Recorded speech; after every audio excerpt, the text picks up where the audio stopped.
pero nagtatalong damdamin ko.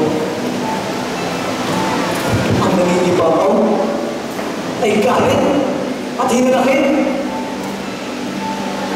Bata pa lang ako. Naging saksi na ako kung paano nasaktan si nanay. Alam mo ba, pati yung gusto kong kapatid na patay na hindi nararamdaman ng pagkaama niya. Iyon. Hindi na bang pakagabay niyang babalik sa alaala ko? Hindi siya nagkawal eh.